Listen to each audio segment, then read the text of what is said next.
Hi friends, Naji here. Welcome to my YouTube channel. We are starting a new tutorial on FastAPI and this is the introduction video on FastAPI and we'll see what is FastAPI, its advantages, disadvantages and how can we install that and how can we run our fast endpoint using FastAPI. So FastAPI, they are claiming it's the latest framework and they are claiming it's the fastest framework. And its advantage is, as I mentioned, it's a better performance and it is fast as compared to maybe like Flask or the Django application, and it's provide automatic documentation. So based on the parameters or based on the doc string, it is automatically will provide the documentation and we'll see the documentation that is created by the FastAPI, and it's provide the concurrency and it's as a built-in concurrency. It's a spelling mistake, I will correct that, and it is a type safe. And the main disadvantage is it's relatively new framework, as I mentioned, and its community is not that much big as we compare with the Flask or Django. So if something is went wrong, maybe we may have to figure it out or we may have to wait, but it's quite supportive community, we can say. And we'll see how can we install it, and for that what I have done, I have created let me clear it. I have created an environment. I have created a conda environment, and you guys can create it using the command conda create -p env python equal to, I use the 3.11 version and -y. Okay, so if you execute this will create an environment with the Python version 3.11. Once it is created, what we can do, we can activate the environment. Environment can be activated using conda activate -env. Okay, so this will be activate our environment. Once that is done, what we need to do, I have created a requirement.txt file. Here we can see FastAPI standard. So we can run this requirement.txt file in the activated environment. So let me go here and I can run pip install -r requirement.txt execute. So in my case, since I already run this requirement.txt file, it's run fast, but in your case it may take some time based on your internet speed, but it will be done couple of seconds. So once that is done, okay, you can open the Visual Studio Code and activate the environment and can create a file called main.py. So once the file is created, we can import the FastAPI,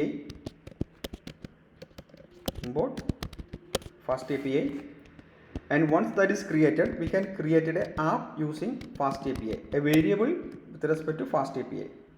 So we have the app is ready or variable is ready. Now we can create our first hello world endpoint. For that I can use the decorator app and I can pass the method name, that is a get is what we are going to use, and its path is root path. Okay, and we'll see more path, but here this is the root path, and I am going to call a async method and def, we can say root. So this is the method name and it's in the async method. Now we can return, I can type return. So here we can return string, but for this tutorial we will be returning a dictionary. I can pass a message.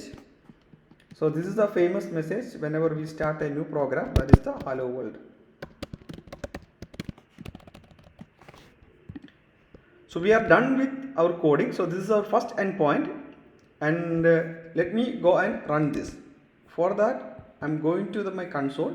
So ensure that the environment is activated and we have run the requirement.txt file. Once that is done, we can use the command FastAPI dev main.py. So this will run our development server. Okay, so just look into the module, and it is saying that importing FastAPI object, and here we can see add a server endpoint. So now let me copy this, open, click. So once we started,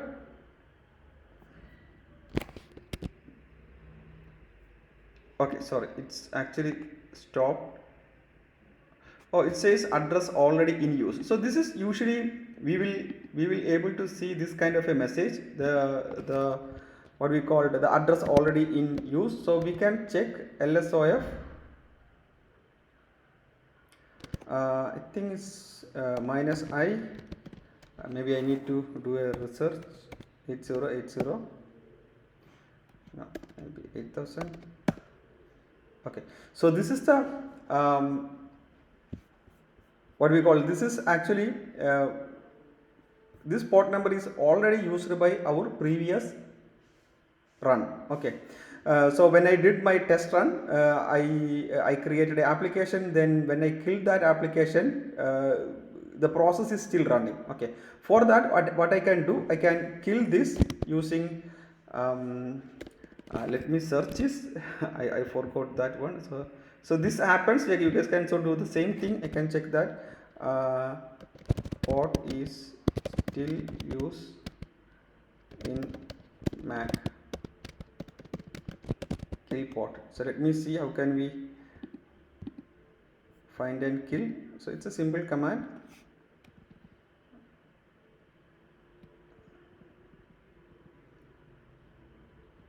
Okay, I can find the lsof TCP. Now I can use the kill -9 program ID. Okay, so this is my program ID. I can use kill -9 594. This is my ID, and I can use kill -9 3978. So this is what I am going to kill.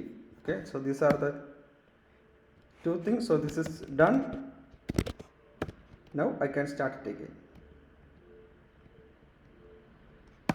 Okay, so we'll see the startup is done. Now we can execute. I can select this,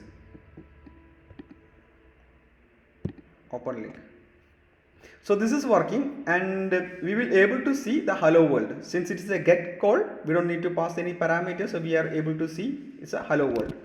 Now we can see how the documentation is working. So let me copy. So this is the documentation. Let me open this.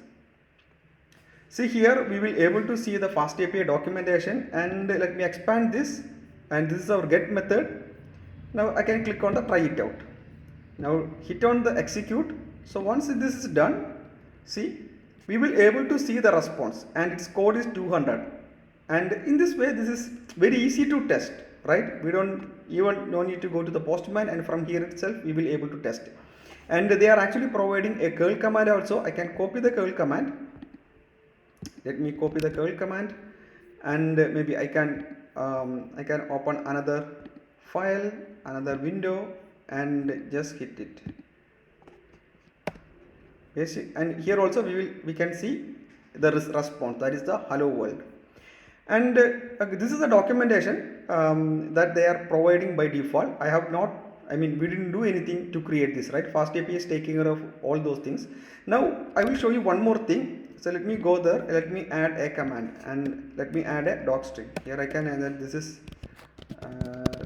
the first endpoint in the tutorial hello world.